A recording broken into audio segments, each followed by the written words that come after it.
thought my life was like leading to this moment only to have it go another way, which is like, okay, like I have this time to really dig into my own business now.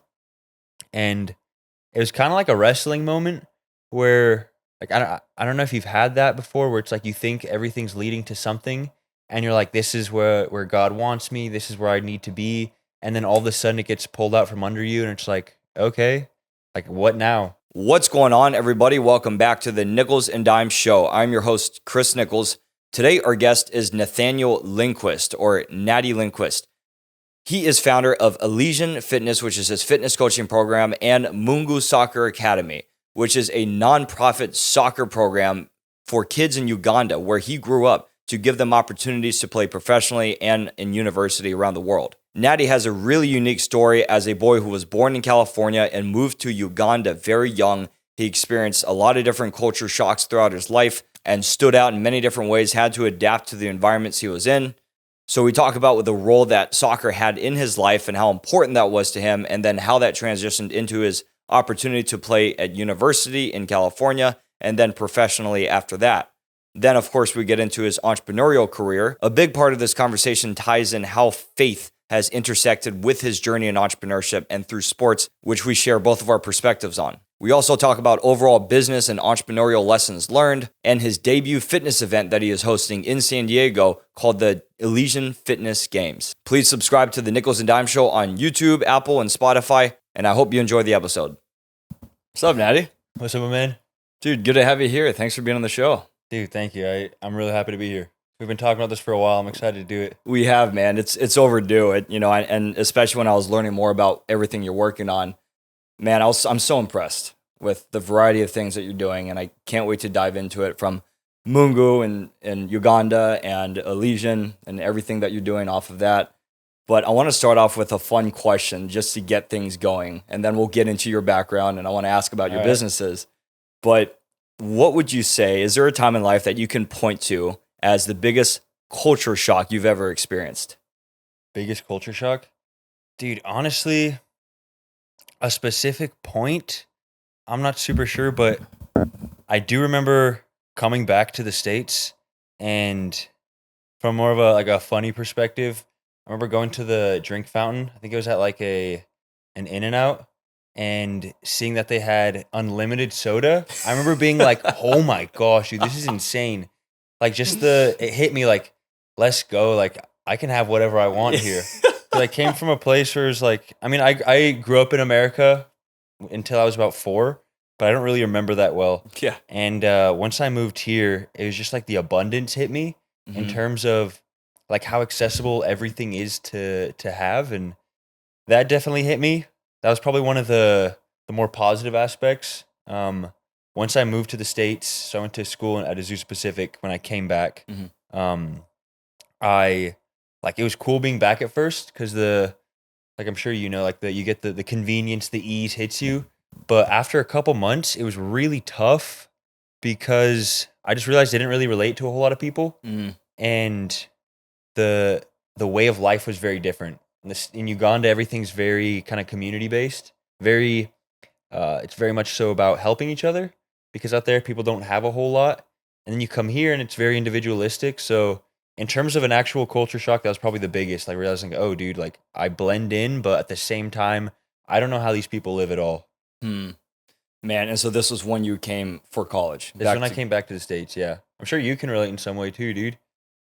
You know, a little bit, yeah, but certainly not at your level. You know, you were on the other side of the world, right? In the continent of Africa. It's very different, right? So, you know, this is exactly how I wanted to get into this, because so much of who you are, I think, probably comes from the experience you had growing up, which was a very unique upbringing. You alluded to it. You said you lived in the U.S. until age 4. Who remembers that time in our lives, right? Yeah. And so what then brought your family to Uganda, which is where you grew up after that? Yeah, so like kind of little context with why we moved out there. So my dad's dad, and my dad's grandpa all lived in Africa. And so my dad grew up as his parents were missionaries in Central African Republic in a town called Obo in CAR. And kind of crazy story, actually. Sorry, this is kind of a tangent, but have you heard of Joseph Kony? Like the LRA, Joseph Kony. There's like a thing out here. It's called Kony 2012. Okay. He was a tyrant, and he had this huge children militia that they kind of went all through Africa. And Central African Republic was one of the main places that they were at. And the area that my dad grew up in, called Obo, Central African Republic, became like the barracks for Joseph Kony and his children militia. He had like 30,000 kids that they'd go ransack villages, get the kids, give them guns, brainwash them basically. Wow. So that's kind of the area he grew up in. His dad died when he was 12. He was working on a truck. The truck collapsed. And then that brought them to Kenya, where my dad went to high school, the same place I actually went to high school. It was a boarding school called Rift Valley Academy. And then he came back to the States, met my mom, and my dad always kind of had that passion to go back out to Africa. And once you're out there, you kind of understand it's like, it's such a beautiful place, and it calls you back. Like the ease in which people live and the simplicity of life makes people really want to go back there. So he always wanted to go back. He went back a couple times to Uganda, but when I was 4, he convinced my mom to move out there. He said, "Honey, it's just gonna be like Mexico. Don't worry." So I was like, "Okay, like I guess let's go." So we moved out there to start a church. So my dad's a pastor. Wow. My mom is a teacher, and they were moving around a little bit within Uganda, but eventually landed at this place in Entebbe where they started a church, which actually kind of crazy. The area. So do you know who Idi Amin is? Have you heard of him? So he's another dictator in Uganda who is known for just like mass killing people. And the area in which my dad ended up building the church was Idi Amin's killing field from like 20 years prior. So it was this massive trash dump that nobody wanted to use because they all thought it was cursed. Out there, like animism's a really big thing. So everyone thought the land was cursed, so no one wanted to buy it. And my dad came in and bought it for like dirt cheap and turned this area that was a killing field into like a place of healing, which is kind of cool. It's just, yeah, how Wow. God uses darkness for his good. It's pretty cool. Yeah, that's incredible. Did I answer your question? Yeah, I mean, Cool, I didn't remember I'm the just question. digesting all that. That's a lot. I mean, it's just such a different makeup of culture and history and beliefs that are out there. You know, and at the same time, though, it's pretty Christian focused out there as well, right? Mhm. Uganda, Christian / Muslim / like I said, like animist, kind of voodoo. yeah, voodoo, yeah. Yeah. Wow, man. And so, what was like the language barrier for your family, your dad? Did he already know because he spent time living there as well? So in Uganda, like most people know English, Yeah. which is kind of good. And then everyone knows Luganda, which is the main language. And then there's like 40 tribes in Uganda. So then everybody has their tribe language. So most people speak 3 languages out there. So you'll get, if you go there and you only know English, you'll get by pretty well. Uh-huh. But we all learned the language growing up there. Mm-hmm. And I'd say it's pretty easy to learn. Not like English. Mm-hmm. So you were so young when you went there. You probably don't remember moving there. Very vaguely. Very vaguely. Yeah. Okay. Do you remember early childhood memories, maybe from age 4 to until 10, of experiences you had that confused you about maybe looking different from the rest of the Ugandans that you grew up with, or just being from a totally different culture or different country? Yeah, there's definitely like glimpses, like you catch the glimpses that you remember that are like ingrained in your memory. Some really fun ones. I just remember it being like really enjoyable living out there. Mhm. And most of the time, my brother and I were just playing soccer. That was kind of all we had to do. That was the only way we could make friends. So no one had cleats. So we just go play barefoot a couple hours a day. We'd take these things called boda bodas, which are like little motorcycle taxis that everyone has out there.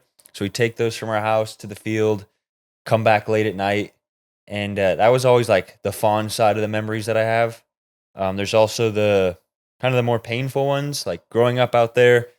You're talking about like language barrier, culture barrier. Like that was definitely a big thing in that I think a lot of like there's kind of I guess maybe like a colonial mindset in terms of like a lot of white people going over there for a really short time and then they'll leave. And so I think a lot of Ugandans harbor a little bit of resentment against that because they see so many people just coming and then going. Yeah. So at the beginning, like the first couple years I was there, I was bullied a lot and like sexually abused. from like, I would say maybe like age 5 to 7. So a lot of that is like, obviously I don't try not to think about, and it's like burned out of my memory maybe, but definitely remember parts of that.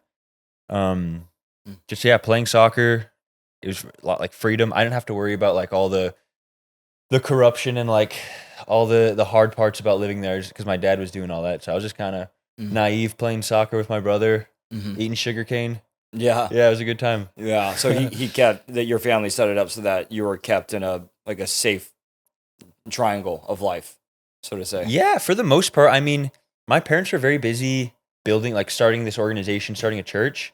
So a lot of the time, me and my brother were just kind of on our own. We would just like take these bodas to the soccer field and then come back. And it was kind of cool because it let us be a little bit more independent. But Uganda, like, it's a very safe place.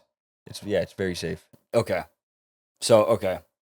Yeah, that's what I'm wondering, because I mean, some of the past history and corruption that you described earlier. Yeah. I mean, it definitely has its, like anywhere, like San Diego even, it has its, it has its corruption. It's like homeless population. Obviously, there's a lot of poverty, so that stuff happens. But the Ugandan people, for the most part, are like just really nice, loving people. Like I said, very community based. I would say it's probably safer than living in San Diego, to be completely honest. From having lived in both areas, I would say Uganda, especially where we lived in Entebbe, is safer. Wow, that's interesting. Yeah, there's no drugs aren't really big out there. Like, people are homeless because they have no money, but there's no like, people aren't smoking crack on the streets or anything like that. And because everyone's very poor, it kind of brings people really close together, which is pretty unique. But yeah. Man. And so soccer became an outlet for you. And because there was just not much to do in general. And I think that's a common story with this sport around the world, right? Because soccer is the biggest sport in the world by a lot. And because it's so accessible, right? You could be in the poorest country and just have a field and a ball and then play soccer, right? So that's what it sounds like was the situation there. But how did you fall in love with it so much, other than it being kind of one of your main things to do?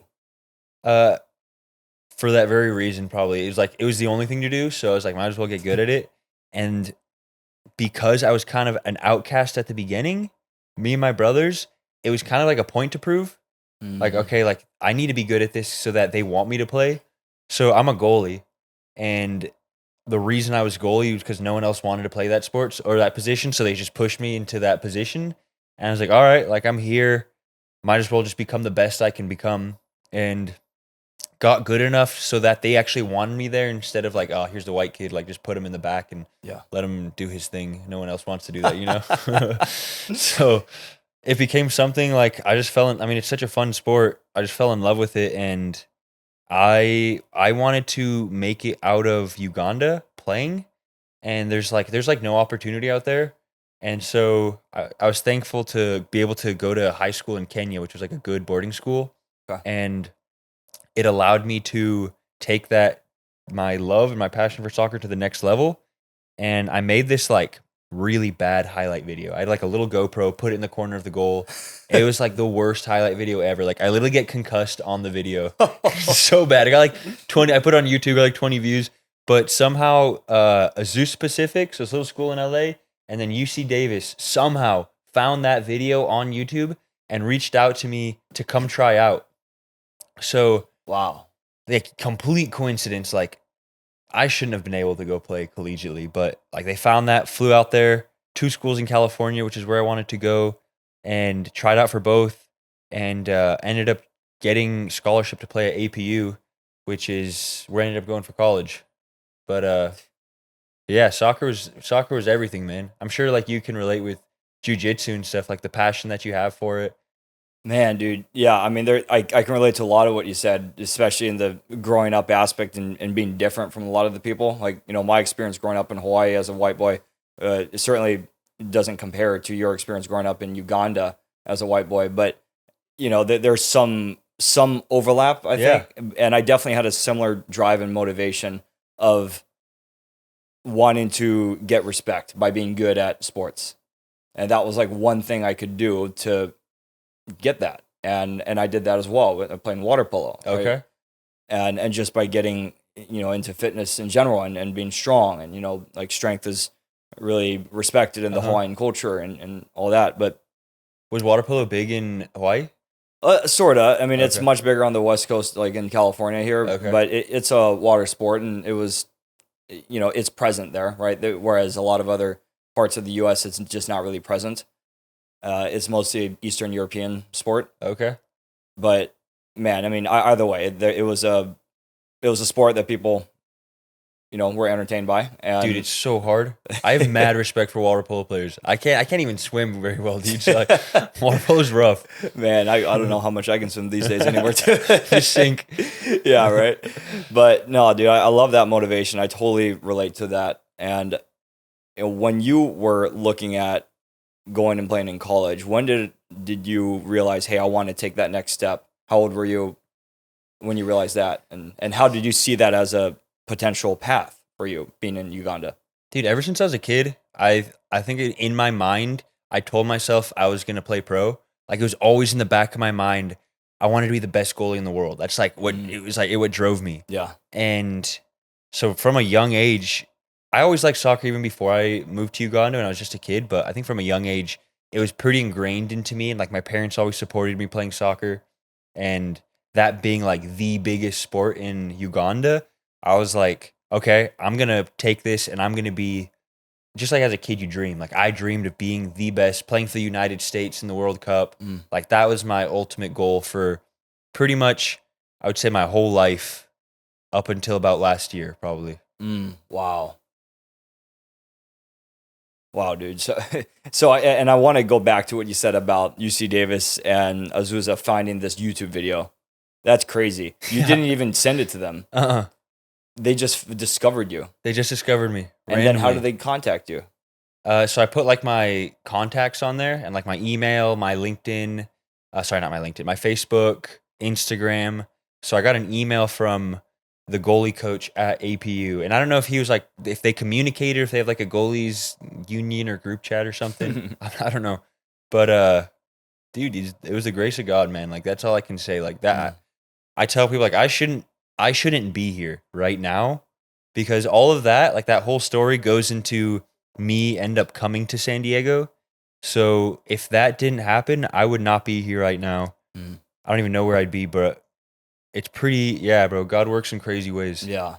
I mean, just from you saying that, what do you think would have happened if you didn't have an opportunity to go play soccer under scholarship?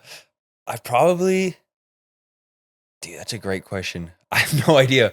I mean, I probably would have gone to college somewhere. I was going to study like agriculture business.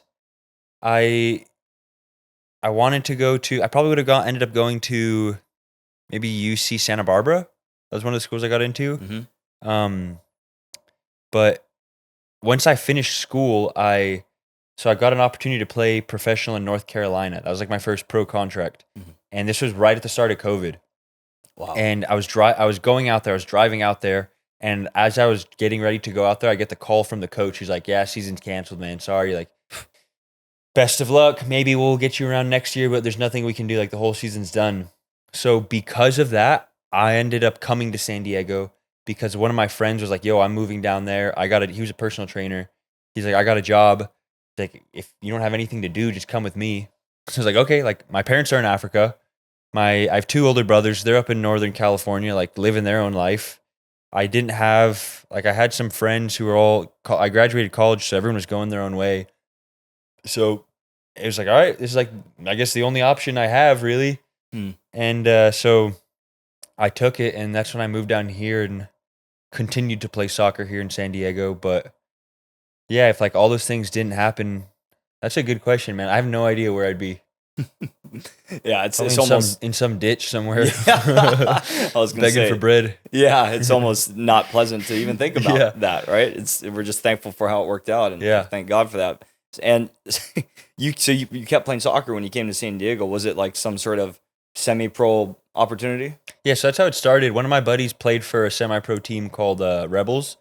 Played with them, and then ended up playing with this team called San Diego Loyal for a little bit. In their, I played with them in their preseason tournaments, and then after that, played for this team called Albion Pros, this is kind of another crazy story. I was working at this gym called Lifetime up in La Jolla, and I was like kind of contemplating quitting because I really wanted to start my own business, and I was like, I want to do soccer full time, like get back into playing all the time, and like I want to get paid to do this again. And so I was like, for like 3 months, I was like, should I quit? Should I not? Kind of that like the insecurity, the idea of losing that the benefits, the constant paycheck. It was like Right. in the back of my head, and I was like, I've always been someone big on faith. And I was like, why am I talking about faith when I can't even act in that and like take that leap? So I finally decided to like take that leap of faith and just go for it. And like I put my 2 weeks in. That day I put my 2 weeks in, I get a call from the goalie coach for this team called Albion Pros. And he's like, hey man, so like we're heading into our postseason tournament, and we're going into nationals, and we need a goalie because our other two goalies, one broke his hand, one broke his foot within the span of like a couple days. He's like, so like I played with him a couple times before, and he knew me from San Diego Loyal. So he was like, hey, you want to come and like play with us? So ended up playing with them for a little bit, which was really cool. Played in their playoff season, and then was supposed to. Brings us to 2023. Was supposed to play in their new season. Had everything lined up. Contract was ready to sign, but I was getting married like right in the middle of their preseason, and so I was like, "Hey, I'm going on my honeymoon. Like, I'm gonna be gone 3 weeks." Yeah. And they literally took the contract away. They're like, "Hey, man, like, we can't have you sign this. You're gonna be gone for 3 weeks of preseason. We still want you, but you're gonna have to wait till you get back." So I was like, "Okay." Wow. I was like, I was like, "This is gonna happen. Like, this is where God's put me. It's finally leading to this moment." And then come back from my honeymoon 3 weeks later. I'm like, I call the goalie coach. I'm like, hey, I'm ready to sign. He's like, oh, hey man, like I left the team. And I was like, who can I call? He's like, I don't know. Like the head coach, the assistant coach, the director, and the goalie coach all left the team within those 3 weeks. So I didn't know anybody. I called the new head coach of the team, and he was like, I don't know who you are. We already filled the spot. Like, we didn't know this spot was saved for you. So yeah, that happened. And that was kind of the last team I played with. And it was really frustrating for a little bit because I was like, I thought my life was like leading to this moment only to have it go another way, which is like, okay, like I have this time to really dig into my own business now. And it was kind of like a wrestling moment where like I don't know if you've had that before, where it's like you think everything's leading to something and you're like, this is where God wants me, this is where I need to be, and then all of a sudden it gets pulled out from under you and it's like, okay, like what now? But it just goes to show like when one door closes, another one opens, and I try to think about that, like whatever I do, this is happening to me for a reason, and I can either fight it or just go with it and know that it's for something bigger than myself. And yeah. That reminds me of something you wrote on your website about yourself. Where you made a comment in the bio of your website where you said so much of our website, bro. Okay. Yeah, man. So much of our research. so much of our life is not in our control, and therefore we rely on faith, right? And it takes pressure off, right? And it's not like oh, let's just see what happens, but it's I have a problem being a control freak sometimes, right? In a lot of aspects of my life, and I've learned this the hard way many times, especially with how much it drains me. The energy it takes, right? The stress that it causes, the anxiety it produces. And, I've always been a man of faith as well, but it's always a challenge to have good faith, right? We are constantly challenged on ourselves to be better. And sometimes we have bad days, right? So I just thought that I'd love to hear how did you come to believe that? How do you hold true to that on a day-to-day basis in your life of accepting what is out of our control, controlling what is in our control, Like, how do you deal with things that don't go your way, that are out of our control? Dude, that's a great question. I mean, I'd like to say like I have it figured out. I think like you said, it's kind of through trial and error, and like you're never gonna have faith until you take the leap and don't have like a calculated move at the other side of that leap. Like really don't know what's gonna happen once you do that, and then you make it finally, like I did with leaving Lifetime. But that took me 6 months. That wasn't like, all right, oh, I got this. Like God's gonna protect me. Good things are coming. It took me 6 months of fear in order to finally just get fed up and be like I can do this. I know things are gonna work out in my favor. Like nature is working with me, not against me. And I just had to do it. And I think anyone who has been in a circumstance with that, like understands, like faith is the one thing that you have to fall into before you can receive. And so how do I deal with it on a daily basis? Like some days I have no faith, not gonna lie. Like some days I'm just like, kind of like, I'm the same as you, like kind of, I want control. And when it doesn't happen, I'm forced to come to terms with my own limitations. And it typically takes a couple days, and it always brings me back to reliance back on God and reliance back on faith. But it's really just having that experience that allows me to fall into it, if that makes sense. Absolutely. What about you? Man. I mean, I think I relate to what you say about the faith needs to come first. You need to set that intention, you could call it, with yourself that, hey, this is how I believe this works. And I'm not just going to pray when it's convenient. I'm not going to pray to ask for things, but I need to be ahead of it and be grateful first, right? So one practice I do is anytime I pray, I start with thanking God for what I do have, even if everything sucks that day, because I have a lot. Right? Yeah, we all do, right? And we're very blessed, and it's that, and also a journaling practice I do almost daily, where I write intentions for the day, but I start off with 3 things I'm thankful for. Okay. Right. You do that every day? Yeah. Oh, cool. Yeah. Oh, I try it every day. Sometimes I miss, but I might take that from you. Yeah. I need to do that more. Yeah. It's helpful. It gets your mind right at the beginning of the day.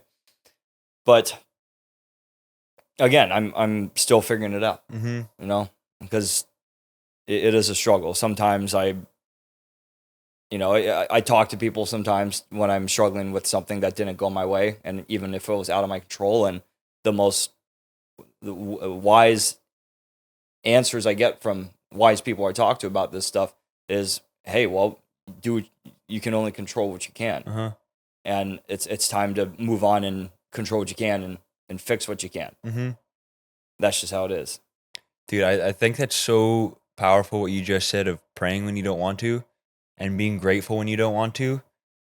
That one, I think that's like true faith, because it's okay, like I'm going to do something that I don't even want to do, or maybe I don't even believe in that moment, because there's something bigger than us. I was at Captivate. Was today Monday? Yeah, I was at Captivate yesterday, and that's a big church. That's a church I go to. Yeah, and what they were talking about was worshiping while you wait, and a lot of the time we're just waiting, and we're in this continual process, and we need a lot of patience. And at least for me, I sometimes think if like things aren't going my way, it's like I'm being punished for some reason, and like that's not true at all. Wow, I relate to that. You know what I'm saying? Yeah. Yeah, like that's not true at all, and that's not biblical. That's not anywhere. But I'll feel like that because it's like I'm in this process of waiting.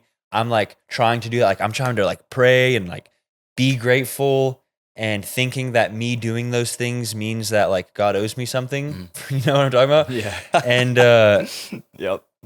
And there's like a lot of beauty in worshiping and like being grateful while you're waiting. Like you said, like being grateful when you don't want to. Because then when you do feel grateful and you do feel those things, it's like so much more amplified, because your new baseline is gratitude no matter what.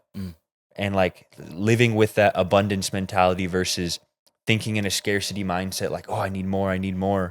And or a victim mentality. Or victim mentality. Mhm. Yeah. 100%. Man, well, good little segment on Yeah. faith and mindset and just spirituality in general, right there. It's super valuable. We have a lot of your business stuff, though, I want to talk about. Okay. So I want to understand the transition you made when you left Lifetime and then you got married. Soccer, all of a sudden, the opportunity disappeared because everyone left. You- Did you continue? Did you go to F45 next? Did you continue doing corporate fitness training? I really want to understand your big leap into entrepreneurship from working for a paycheck. Yeah. So F45 was where I worked before Lifetime. Okay. So I started there doing sales, marketing, and then became a coach. That's where I became a coach. Was there for a couple years, transitioned to Lifetime, was there for a couple years. And then I got into a management role there. And at that point, I wasn't even really training anymore. It Yeah. was like making sure people hit their quotas. And I just was like, I just want to train, Yeah. you know? So I quit. That was when the whole thing happened. Yep. And that's when Elysian Fitness started. Like that's when I got my LLC, did all the paperwork, became my own business and my own entity, I guess. And it just started with just in-person training.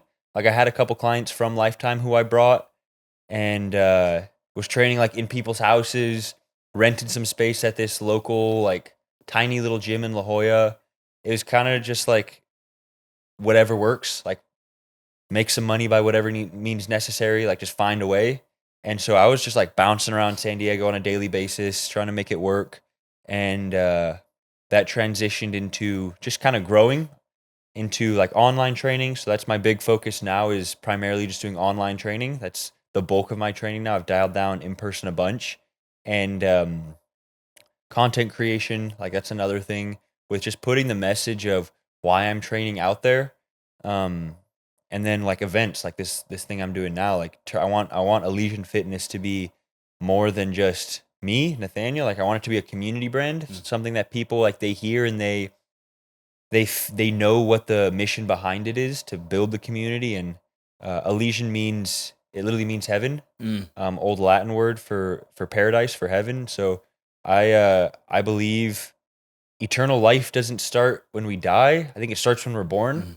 and it's kind of up to us whether where we're living right now is heaven or hell. Because there's some people who live right now and it's hell for them. Yeah. They're depressed or they're super anxious or life just sucks for them. And it's kind of like what you were talking about, like the victim mentality versus like abundance mentality. Like we get to cultivate what life is like for us because it's all just reality is just what we perceive it to be, right? Mhm. And so the mission of what I want to do is help people cultivate that heaven here on earth for themselves Mhm. through training, through pushing their body, through cultivating a strong mindset, through understanding what fuels their body and giving themselves healthy options with stuff that actually helps them versus hurts them, and Mhm. like how you change your self-talk and how you view yourself and how you view the world. And like not things I'm a pro at by any means or like a guru or anything, but like this is the path I'm on, so I want to help as many people on that path while I can. Yeah. So that's a really good description of your philosophy and your mission as the leader of this business, as a trainer, and create your goal to create a community. I love that. That's very cool. And you mentioned some other things around scaling, which I think is obvious. We only can do so much in person training, so you can multiply your efforts more by being online. And but you're expanding into these other type of ideas, like this fitness event you're Mhm. doing, and you're calling it the Elysian Fitness Games. It's coming up on September 21st. Next weekend, dude. Next weekend here in Coming San Diego. quick. Yeah, that's going to be exciting, man. So tell us about, this is your first one you're doing, right? This is the first event I've ever done. Yeah. So I want to understand, how did this idea, how were you inspired to do this, first of all? How was I inspired, dude? I think the idea just like popped in my head one day, and I was like, this would be something really cool to do, like an Olympic style games. Get like everybody together, get some sponsors, and like have it in a cool area. And it birthed from that, but I definitely didn't realize how much planning goes into it and like organization. And dude, like I'm not a planner, man. I just want to like Do it. yeah, just do it. Yeah, Exactly. Like yeah. spontaneous, just do it. Mhm. I and it just kind of turned into something bigger and bigger. And like, I wanted to have it at the beach. And then like all these permit things happened. And like, Oh man. yeah, they're like, you need to get lifeguard approval and like insurance and all this. And I'm like, dude, I'm not doing that. Yeah, things you wouldn't even think of. Exactly. Yeah. They're so silly. So yeah, it's kind of dumb. But at that point I was like, I guess like, should I even do this? This is too much work. And I was honestly about to like give up on it and quit, but I told too many people about it, which is like sometimes like I try to do better on not telling people things I'm going to do, because like naturally there's like that reward dopamine hit you get when you tell someone you're going to do something, and then it makes you not need to do it because you already got that reward. But I told people because I needed help. So I told some people like, yo, I'm going to do this. And they kind of kept me accountable. They're like, no, like we're doing this. This is going to happen. And so it slowly like started figuring out the pieces. I realized I couldn't do it at the beach. So this gym called Fitness Collective, reached out to them. They're sick gym, like really big open space, great floor plan. And so slowly by slowly pieces started coming together, and it was kind of crazy. I was just talking with my friend about this on the phone before this, how there's so many obstacles that kind of came in the way. I was telling you this earlier, like all the people who I was like my closest friends who I was like, oh, they can help me with it. The people I wanted in the games initially, everyone, like that one day I picked, everyone was busy. And I was like, damn, dude, these people either really don't want to be here or this is just like the worst day to do it on. Yeah. But I was like, all right, I'm like this far into it already. Like I just got to do it. And so kind of just like pushed through it. I was like, I'm whatever, this is going to happen. No matter, it might suck, but this is going to happen. And ended up getting all the people, like literally the last person signed up today. And we have like all the sponsors we need now. There's still like a couple things that need to get picked up. But it's like everything has slowly worked out, even with all the things that didn't work out. It's kind of like 2 steps forward, 1 step back, but like slowly getting to that point that I wanted to get to. Yeah. So I'm really excited to do it. Obviously, like I just want to get it done. I just want to finish it and do it. And next 2 weeks, it's just going to be like focusing mainly on that. But I think it's going to be a really cool event, dude. Like I think it's going to be a good thing for the community to just get a bunch of guys together and like do some team building and like set aside our ego in some sense and like work with each other. Cause that's the thing. It could have been like an individual event, but I decided I wanted to do a team event. So it's like you're working with each other. You're working with people to try to hit this goal and like go through these 12 different challenges that you have to push through. Wow. Yeah. What a learning experience to plan this thing for you for the first time and understand all the different pieces involved and the challenges that can come with those.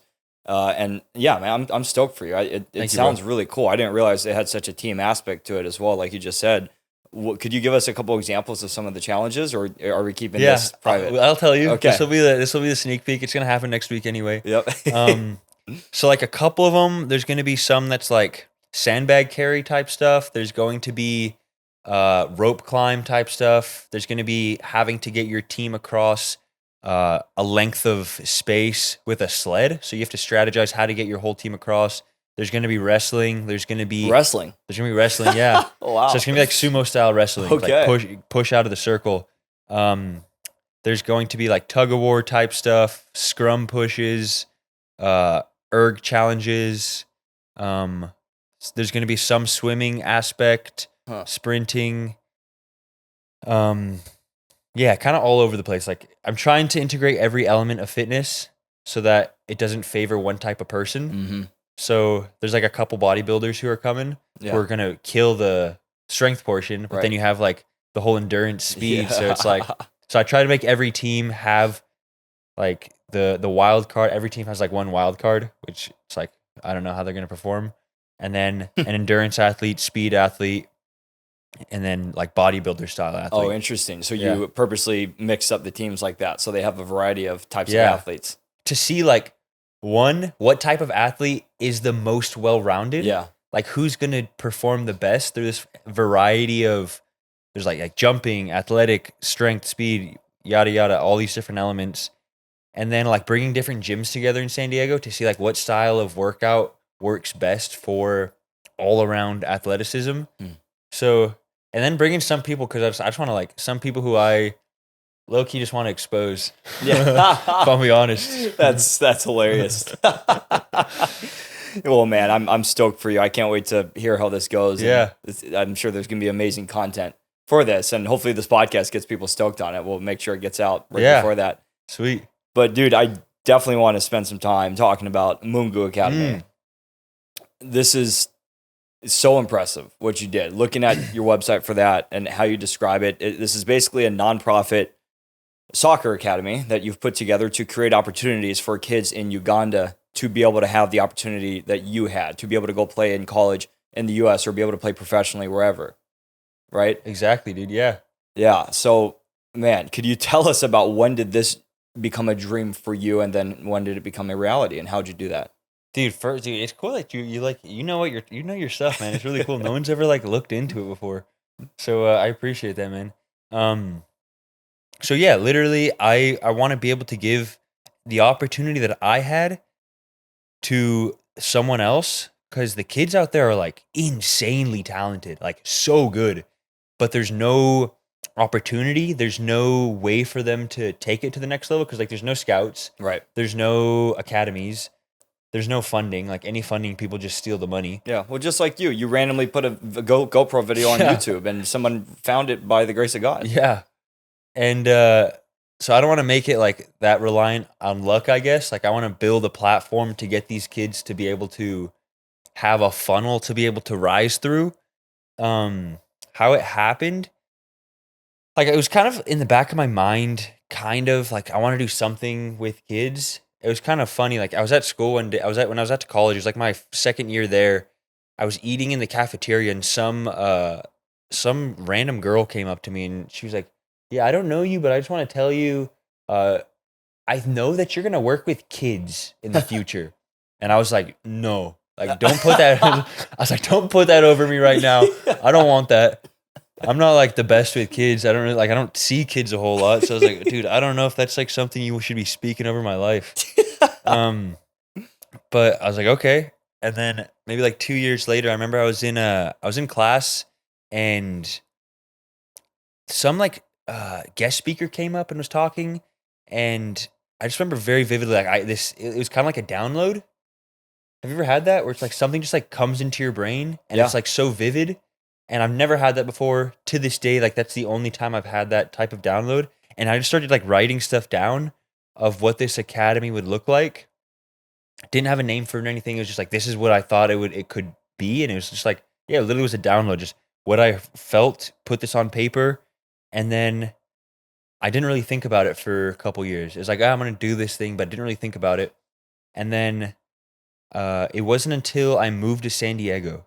I think it was 2020. It was my first year in San Diego. I was like, let's. I think I was looking at that notebook or something, or it like popped up, and I was like, oh, this is something like decided to do. I need to do it. I need to go through with this thing. And so, like a couple people came around me, were helping me with that. Came up with the name MUNGU. Like got the logo. And this company called Hungry Hippos, which is like an NFT company, donated the first money for the jerseys. So went out to Africa, got the kids the jerseys. A couple people who I grew up with in Africa, who I played soccer with, they were still there, partnered with my dad's church. And so they became like my chairman, my manager, got a coach. We held tryouts in Uganda. So we were like blasting advertisements in all across Uganda for like kids to come. Wow. So like 300 kids showed up. Wow. Had our first round of tryouts. I think we picked 30 of them, and it was very disorganized at first. Like we didn't have good records of the kids. It was just kind of like I'm more like I said, like someone was like, I'm just gonna do it. I didn't plan a whole lot. It's like we'll figure this out as we go. So started it, got the jerseys, and that was 2021. I think it was when it officially became like a corporation, a nonprofit. Yeah. And then just grew from there. Like we have around 45 kids now. We have 5 staff members here in America, another 4 in Uganda. So it's been growing. We run a sponsorship program. So like people can actually sponsor these kids and create an actual relationship with them, where you can like write letters back and forth and like talk to them on calls and stuff. And like this helps the kids be able to go to school. So the kids get free education. free food, shelter, housing through the sponsorship, which is literally only $34. So stuff is just like dirt cheap out there. Yeah. And that pays for all that stuff. So it's been growing. Right now, we're in kind of a building phase where we're getting our own soccer field. So before we were renting space, we got our own pitch. As soon as we got it, the whole soccer field flooded. So we're in the process of raising money to be able to raise the field of the soccer, or raise the level of the soccer field to be able to have a dry soccer field. Oh, wow. And then like we're trying to get going through the legal hoops of turning it into an NGO so we can house all these kids, because most of them come from like really broken homes. They don't have parents, or most of like staying with guardians maybe, or friends. So we're trying to get like those kids housed so that we have kind of like, we can have like guidance over them. We can see what they're doing. But yeah, that's how it started. And it's growing. It's like, it's not anything massive, but I wouldn't even say it's like something. It feels like something I have to do, if that makes sense. Like, it was never something I was like extremely passionate about. The more I'm out there and the more I see these kids, I am, but it just feels like it's something that I need to do. I don't know if that makes sense, but yeah. It does. Well, I mean, that just speaks to the passion you have for it. You know, that's why you feel that way, because you have such a passion for it, because it's such a real experience for you that you relate to, because you went through that and you got, some people could call it lucky. You could call it, you were blessed, right? With your opportunity to go play soccer at APU and being discovered on YouTube.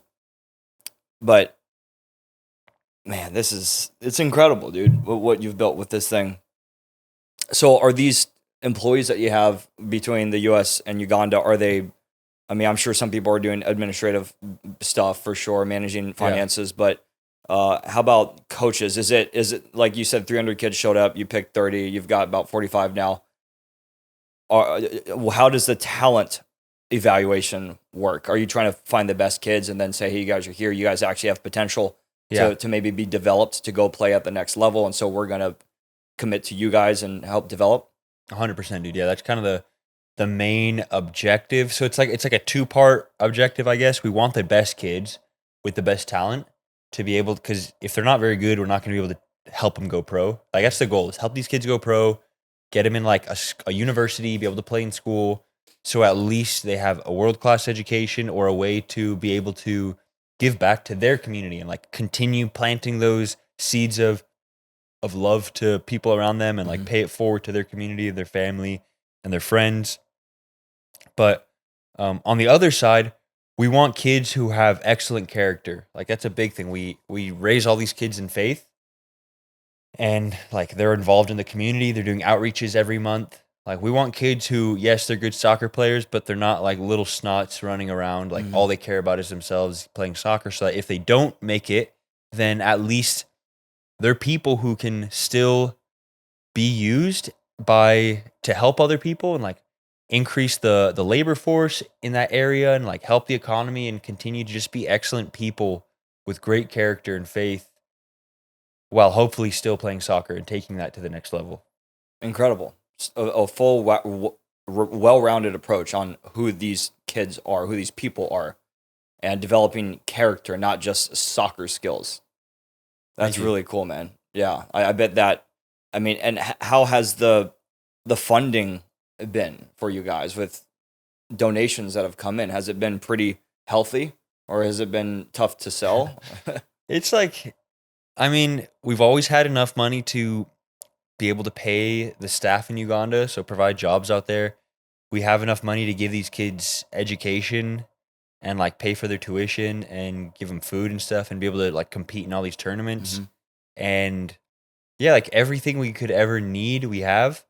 But it's not like, I wouldn't say we're just getting massive funding by any means. We're getting like more and more people sponsoring like organization churches, now that we're a 501c3 organization. So there's a like tax element that people get. But yeah, it's something that we're still working on for sure. Yeah. But it's you're doing what you need to do. Exactly. Everything that needs to get done is getting done. We've never been in lack, which is cool. That is cool. Yeah. Man, dude. Yeah, amazing what you've done with this. and I can't wait to see how it continues to grow. And are these We kids? get you out there sometime, man. Yeah, I would You got love the it, man. bracelets now? I know. Yeah, well, I'm about to talk about this, but so are the opportunities? Are they looking at professional opportunities all over the place, like all over the world, or is it really focused on getting them to the United States? I would say all over the world. Okay. I mean, getting kids to the U.S. is Hard. tough. Yes. Yeah. I'd say especially within the past like 6 years, it's been increasingly hard. Sure.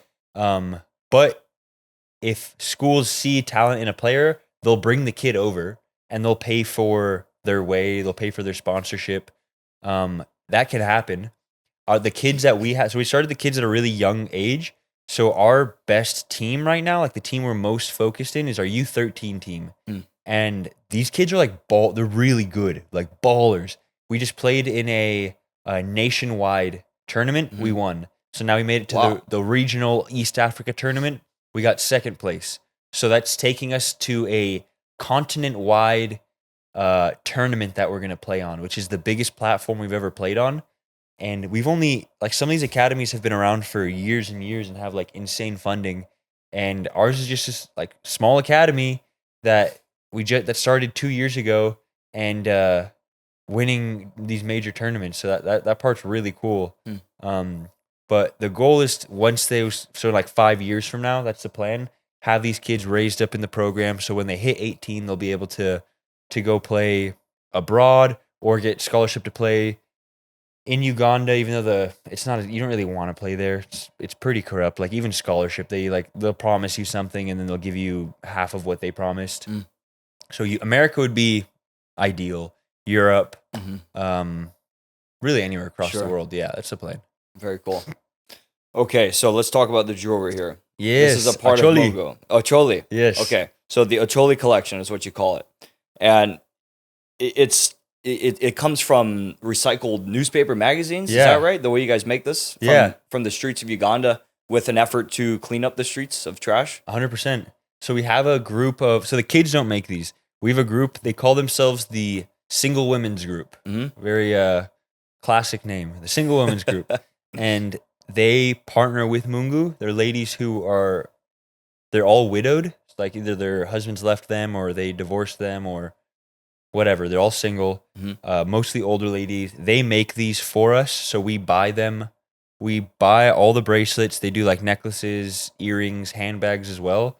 We buy them at a rate and then sell them and use that money to put back into MUNGU. So we're helping these ladies get jobs and then using the profits from it to put back into the soccer academy. But yeah, it's all Amazing, recycled newspaper and magazine and stuff. That's amazing, man. You should be able. You can surf in it. You can get it wet. Yeah. If you do it long enough, like you can see like some of these are like starting to wear off a little bit. But this is after maybe like 8-9 months of wearing it. Oh, so wow. You should be good.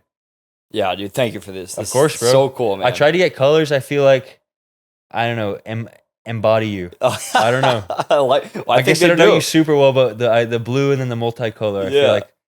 No, this is sick. For those listening, he gave me a couple bracelets I got on my wrist right now, and they're really cool. Let's go. Yeah, dude. Thank you, man. And people can shop for these on the website. On the website, munguacademy.com. You can shop for like everything on there. If you're interested in sponsoring a kid, you can go on there and basically like pick the kid that you want to sponsor, and in turn you'll be able to communicate with them. You got like a package, letters. You'll be able to write back to them, get on calls with them, because we want it to be. I feel like there's a lot of like sponsorship-y type things where it's just like, all right, give us your money, and like you'll have like a packet, but you'll never hear from this kid again. Yeah. And I don't want it to be like that. I want it to be like a relationship that you're cultivating to give these kids hope. If they're like, dude, there's this guy in Africa helping me and like I know who he is, I would 100% be more enticed to like stick with the program and like give it my all knowing that. Yeah. You know? For sure. Dude, yeah, so cool. I'm curious about, I've been very intrigued by your social media marketing lately. It seems like you've been making a conscious effort to get creative with some of your content, the reels you're making on Instagram. Thank you for noticing, dude. Of course, dude. Yeah. Yeah. Could you share what your strategy is with that right now? What you're trying to do? I would say I'm trying, like the big effort I guess I'm trying to do in standing out in a very saturated market is I really want to tie faith and fitness together in one seamless idea. And I think most people have an idea of fitness and faith as two different things. And like faith it's very like, I guess, religious Mm.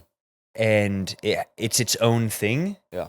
And I don't call myself a religious person. Like I have a relationship with the creator. Right. And I'm sure you'd say the same I thing. do. Mm-hmm. And I try to stay away from religion as much as I can. And so I guess the idea of what I'm really trying to put out there is like faith is so much more than a religion. It's like it's peace of mind. It's a way of life. It's the only way of life that'll give you true joy and peace. Mm-hmm. And I think that's tied very directly into fitness. And that's something I try to, with my programming and my coaching, really tied together, this idea of faith in knowing that what you're doing is going to pay off. Like the work you're putting in how you treat your body and how you talk to yourself and showing up for the gym, even if you don't see immediate results, it's so much bigger than ourselves. It's how we can help other people by pushing ourselves and like Jesus said, man, love others as you love yourself. Like if you're not giving that same level of love to yourself through showing up for yourself at the gym,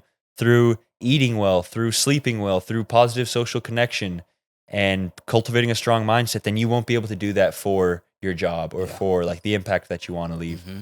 So I guess like my strategy, I mean, I'm kind of like, to be honest, I'm figuring it out and I'm trying to see like what works and what I like. So you might notice it's kind of all over the place, but I want to stand out as someone who ties faith and fitness together into one idea and makes entertaining fitness content while still bringing the glory back to God.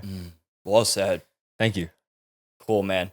I have a consistent question I like to ask every guest towards the end. Okay. And that is if there is an entrepreneurial life hack that you can share with the audience that goes against the mainstream belief, something that's unique to you. It could be general or specific. What would that be? I would say something that goes against the grain. I would say quicker is not always better or faster is not always better. And that's something that I'm learning right now in especially social media. Everything's very fast paced and it's all about taking action, which I agree with. Like you should take action, but there's also a lot of power in resting and in waiting and being patient. And if you don't take the time to truly understand what it is that you want and what your vision is, oftentimes you'll go too fast at the beginning and then you're going to have to reverse and go back to where you started. And I think if you take the time at the beginning and really figure out what you want and create a good game plan, yes, still take action. Like don't be stagnant and do nothing, but like come up with a game plan. There's nothing wrong with waiting a little bit longer and being patient and waiting for that, maybe that download or for the right idea to come instead of just like doing everything you possibly can all at the same time, trying to make it work and just getting burnt out. Like that's the key to that's the way to get burnt out, I guess. And there's a lot of power in rest, in just having peace of mind and not having to do everything all at once. Absolutely. I think that's one thing like here versus living in Africa has taught me is here everything's so quick and fast paced and it's like hurry and grind and hustle. Yeah. And I kind of like that. It's like it feeds my ego, but like in Uganda, man, things are slow. Like you walk everywhere and along the way you're building those connections, like you're talking to people. Like if you greet someone, you're like dapping them up for like 10 minutes. That's just what you're doing. You're like, how's it going, man? Like, how's the family? How's the job? Like, you're just talking. And I think there's a lot of power in that and like the idea of rest and ruthlessly eliminating hurry from your life. Dude, so valuable. Such an awesome answer. Thank you, bro. Yeah. So important. I love it, man. Is there anyone in your network who you would recommend I also have on the Nichols and Dime On show? this? Yeah.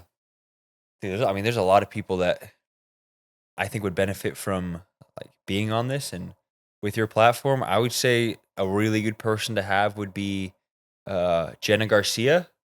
I don't know if you know her, but she's kind of going through a similar thing that I am in starting her own entrepreneurial Story, or Daryush Tului. Similar idea. Really, I think you'd have a lot of fun talking to him. Very spiritually minded man, but I guess in a different. Him and I we butt heads on some things, but we also believe like we have the same path, and he's very interesting to talk to.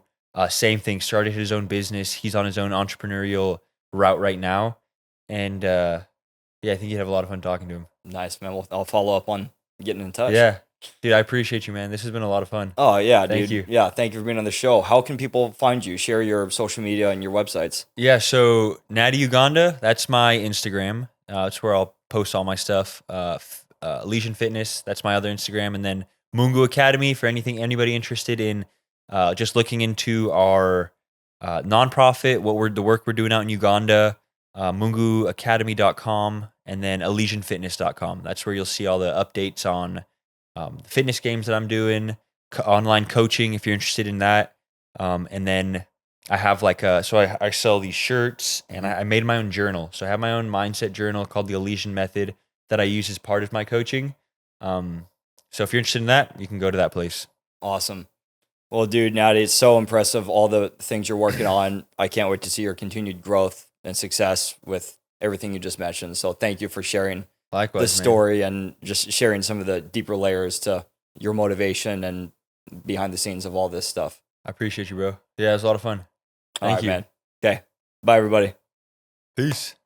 Thanks for joining me for this episode of the Nichols and Dimes Show. Please hit the subscribe button on YouTube and follow my Instagram page at Nichols and Dimes. The podcast Instagram page is at Nichols and Dimes Show. And please like any of the videos you come across on either platform and leave a comment, leave feedback. It helps me to improve and innovate and to continue to scale and bring more interesting guests to the Nichols and Dimes Show. Thank you all for the support, and we'll see you next time.